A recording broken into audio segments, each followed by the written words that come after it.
Welcome to எம்லக்ஷ்மி maths. இன்றைக்கி நம்ம பார்க்க போகிறது டிஸ்க்ரீட் மேத்தமெட்டிக்ஸில் லாஜிக் அண்ட் ப்ரூஃப்ஸ்ன்ற சாப்டரில் இருந்து ஒரு question. Using indirect method drive p tends to negation s from the premise p tends to q cup r, q tends to negation p, s tends to negation r and p. இதோட solution பார்ப்போமா? கொஸ்டினில் என்னம்மா கொடுத்துருக்காங்க? Indirect மெத்தடில் solve பண்ண சொல்லியிருக்காங்க. இதுக்கு இன்னொரு பேர் ப்ரூஃப் பை கான்ட்ரடிக்ஷன். இந்த இன்டைரக்ட் மெத்தடில் நம்ம என்ன சொல்லுவோம்னா, கொடுத்துருக்க ஆன்சர் கன்க்ளூஷன் இருக்குல்ல, அது வந்து தப்பு, தட் இஸ் நாட் தட் கன்க்ளூஷன்றது சொல்லுவோம். சொல்லிவிட்டு நம்ம ப்ரூவ் பண்ண ஆரம்பிப்போம். ப்ரூவ் பண்ணி ஃபைனலாக எண்ட் பண்ணும்போது நம்ம அசியூம் பண்ண ஆன்சர் தான் தப்பு, கொஸ்டினில் கொடுத்துருக்க ஆன்சர் தான் ரைட்டுன்ற மாதிரி நம்ம கொண்டு வருவோம். புரியுதாமா? ஸோ இன்டைரக்ட் மெத்தட் பாருங்கள். கிவன் ப்ரெமிசஸ், கொஸ்டினில் கொடுத்துருக்க ப்ரெமிசஸ் என்னது? p tends to q cup r, q tends to negation p, s tends to negation r, p. இதை எழுதியாச்சு. கன்க்ளூஷன் நம்ம என்ன கொண்டு வரணும்? p tends to negation sன்னு கொண்டு வரணும். இதுக்கு மீனிங் என்னம்மா? if p then negation s. இந்த p tends to negation s நம்ம கன்வர்ஷன் ஃபார்முலாவில் போட்டால் negation p cup negation sன்னு வரும். அதாவது negation of the first element cup second elementன்னு வரும். பட் இதுதான் கொஸ்டினில் கொடுத்துருக்க கன்க்ளூஷன். நம்ம என்ன சொல்கிறோம்? இந்த கன்க்ளூஷன் கிடையாது, this is not this conclusion சொல்கிறோம். அப்போ நாட்டுன்னும் போது include negation for this conclusion. அப்போ that is logically equal to, இங்கே பாருங்கள், negation of negation P P, negation of cup cap ஆகிடும், negation of negation S S ஆகிடும். இதுதான் டி மார்கன்ஸ் லா. ஸோ இதை நம்ம இன்க்ளூட் பண்ணுறோம். எது? நெகேஷன் ஆஃப் திஸ் ஆன்சர், அதாவது பி கப் எஸ் அடிஷ்னல் ப்ரெமிஸாக நம்ம இன்க்ளூட் பண்ணுறோம். புரியுதாம்மா? ஸோ நமக்கு ஆல்ரெடி இருக்க 4 ப்ரெமிஸோட இது ஒரு ப்ரெமிஸ், 5 ப்ரெமிஸ் இருக்குது. இதோட டேபுலேஷன் பார்ப்போமா? Step, statement or premise, rule, reason. முதல்ல ஸ்டெப் 1ல் கொஸ்டினில் கொடுத்துருக்க ஏதாவது ஒரு ப்ரெமிஸை நம்ம எடுத்துகிட்டு வந்து எழுதலாம். இங்கே பாருங்கள், நான் இந்த ப்ரெமிஸ்லாம் நான் எடுத்து வச்சுருக்கேன். இது டிரைவ் பண்ண வேண்டிய ஆன்சரு. ஓகேவா? இந்த ப்ரெமிஸ் இப்போது 4 ப்ரெமிஸ், ஒரு அடிஷ்னல் ப்ரெமிஸ் இருக்குது. இதை நான் ஃபஸ்ட்டு எழுதுகிறேன். p tends to q cup r. ரூல்லேருந்து என்னது? p. ஏன்னா கொஸ்டினில் இருக்கிறத எழுதுறதுனால ரூல் p. ரீசன் கிவன் ப்ரெமைஸ்ன்னு எழுதணும். கண்டிஷனல் ஸ்டேட்மெண்ட்டை நெகேஷன் p கப் தி ஸ்டேட்மெண்ட்டுன்னு மாற்றலாமா வேணாமான்னு டிசைட் பண்ணணும். கொஸ்டினில் பார்த்தீங்கன்னா நிறையா கண்டிஷனல் ஸ்டேட்மெண்ட் இருக்குது. அப்படி இருந்தால் இதை மாற்றாமலே வச்சுக்கலாம். ஏன்னா செயின் ரூல் ஏதாவது ஆப்ரேட் பண்ண முடியுமான்னு பார்க்கலாம். இந்த ஃபர்ஸ்ட் ஸ்டேட்மெண்ட்டை எதுவும் யூஸ் பண்ணலன்னா அப்போ இதை ஆப்ரேட் பண்ணுறதுக்கு ஒரு செகண்ட் ஸ்டேட்மெண்ட் வேணும். அது இது ஆல்ரெடி லென்த்தி ஸ்டேட்மெண்ட் இருக்கிறதுனால ஒரு ஷார்ட்டான ஸ்டேட்மெண்ட் எடுத்துப்போம். இங்கே பாருங்கள் பி. ஸோ இதை எடுத்தாச்சு. இதோட ரூல் என்னது? கொஸ்டின்லேருந்து எடுத்ததுனால ரூல் பின்னு போட போகிறோம். Reason, given, premise. இப்போ இந்த 2 ஸ்டெப்பையும் ஆப்ரேட் பண்ணுவோம். எப்படி ஆப்ரேட் பண்ணுவோம்? இங்கே பாருங்கள், ஒரு எலிமெண்ட், ஒரு கண்டிஷனல். ஒரு எலிமெண்ட்டும் ஒரு கண்டிஷனலும் இருந்தால் நம்ம போட போகிறது மாட் எக்ஸ்போனன்ட்ஸ். எந்த 2 ஸ்டெப்புக்கு போட போகிறோம்? Step number 1, step number 2. பென்சிலில் எழுதியிருக்கிறது நீங்கள் எழுதணும்னு அவசியம் இல்லை, ஒன்லி ஃபார் யுவர் அண்டர்ஸ்டாண்டிங். இந்த மாட் எக்ஸ்போனன்ட்ஸ்க்கு எப்படி வரும்னா, ஒரு எலிமெண்ட் கேப், அந்த எலிமெண்ட்லேருந்து தொடங்குற ஒரு கண்டிஷனல் ஸ்டேட்மெண்ட். இதோட ஆன்சர் கண்டிஷனல் ஸ்டேட்மெண்ட்டில் லாஸ்ட்டு வர்றது வரும். இங்கே பாருங்கள், எலிமெண்ட் கேப், அதுலேயே தொடங்குற பியிலே தொடங்குற ஒரு கண்டிஷனல் ஸ்டேட்மெண்ட். அப்போது இதில் கண்டிஷனல் ஸ்டேட்மெண்ட்டில் கடைசி வர q கப் ஆர்னு வரும். இதுதான் இதோட ஆன்சர், இந்த 2 ஸ்டெப்போட ஆன்சர். ரூல் என்னது? டி. ஏன்னா ஃபார்முலா யூஸ் பண்ணால் இங்கே டீன்னு போடணும். இதோட ரீசன் என்ன? 1,2 மாட் எக்ஸ்போனன்ட்ஸ்ன்றது எழுதணும். இந்த லா வச்சு தான் நம்ம இதை கொண்டு வந்தோம். ஸோ இந்த 2ஐயும் ஆப்ரேட் பண்ணியாச்சு. நமக்கு இது மட்டும்தான் இருக்குது. இப்போ நம்ம என்ன பண்ண போகிறோம்? இந்த ஸ்டெப் 3 ஒரு லென்த்தியானது. லென்த்தின்றது 2 எலிமெண்ட் இருக்குது பாருங்கள். இப்போ நமக்கு சின்னதெல்லாம் இங்கே இல்லை. ஸோ இதை ஏதாவது சால்வ் பண்ண முடியுமான்னு பார்க்கலாம். இந்த கப் வந்தாலே நம்ம என்ன யோசிக்கலாம்? கன்வர்ஷன்லாம் யோசிக்கலாம். கன்வர்ஷன்லாம் என்னது? p tends to q is logically equivalent to negation p cup q. அப்போ என்ன ஆகலாம்?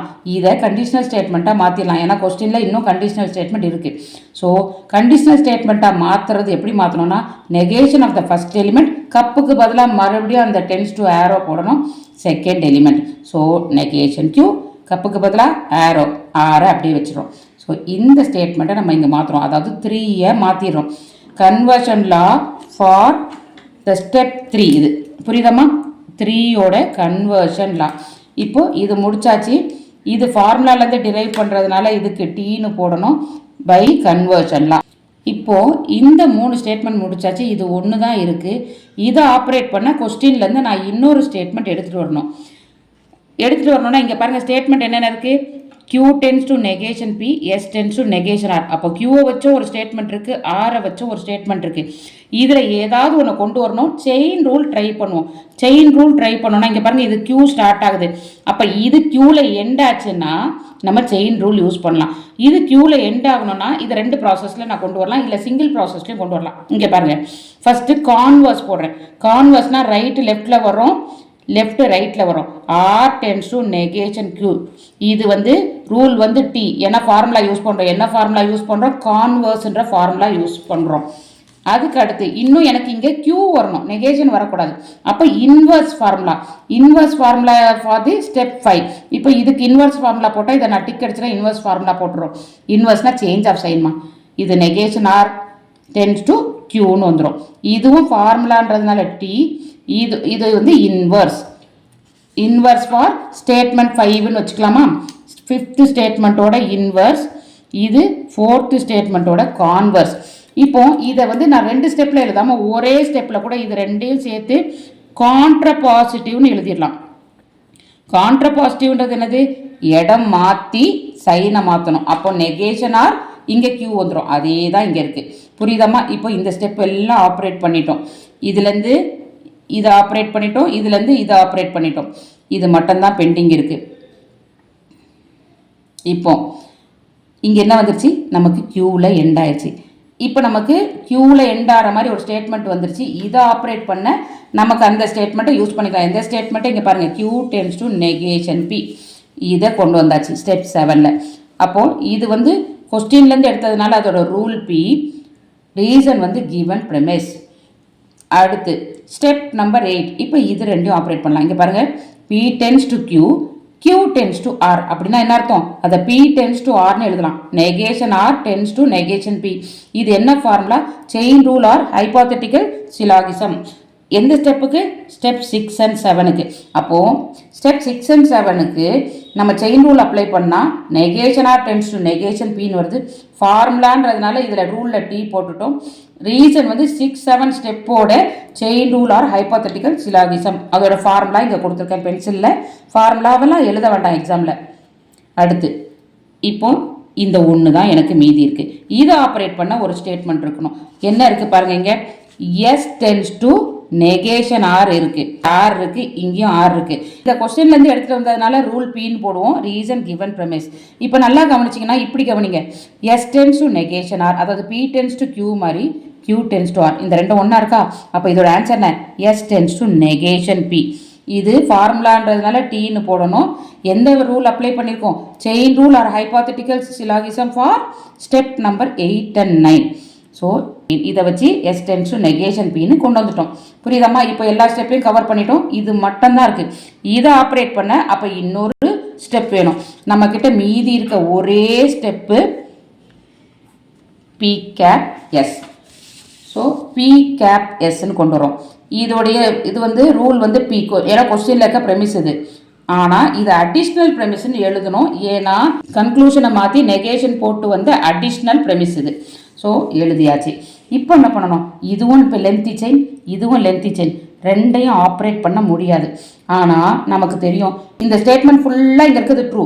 அப்போ பி கேப் எஸ் ட்ரூனா பியும் ட்ரூவாக இருக்கணும், எஸ்ஸும் ட்ரூவாக இருக்கணும். இதுதான் சிம்பிளிஃபிகேஷன் ரூல்.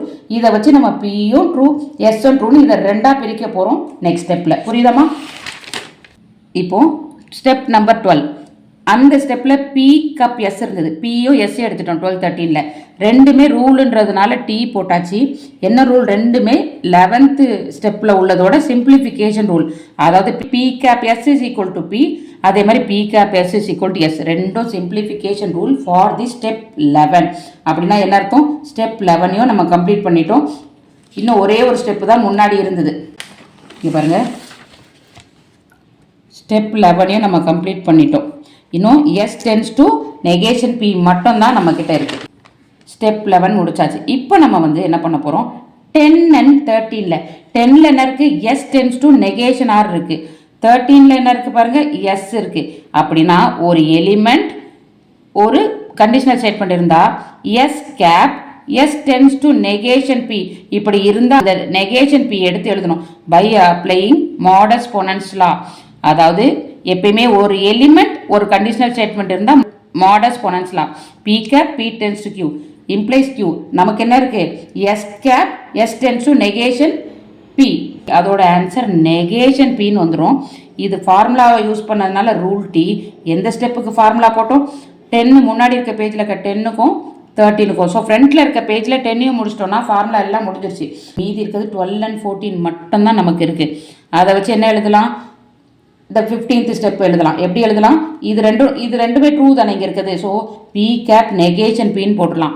பட் இது ட்ரூவாக இருக்குமா கிடையவே கிடையாது. ஒரு element cap negation of the element meaning என்னென்னா இதுவும் ட்ரூவாக இருக்கணும் இதுவும் ட்ரூவாக இருக்கணும். அது நாட் பாசிபிள்.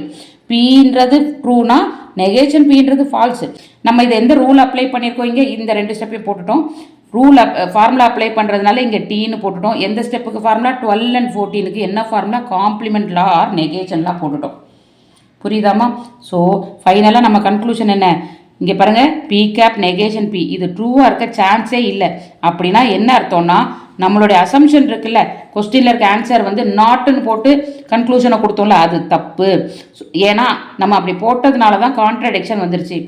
கான்ட்ரடிக்ஷன் வந்ததுனால என்ன சொல்லலாம் கொஸ்டினில் கொடுத்துருக்க அந்த ஆன்சர் தான் கரெக்டு. நம்ம வந்து நெகேஷன் போட்டு எடுத்தது தப்புன்னு சொல்லிட்டு therefore P tends to Q cup R Q tends to negation P S tends to negation R P implies P tends to negation S.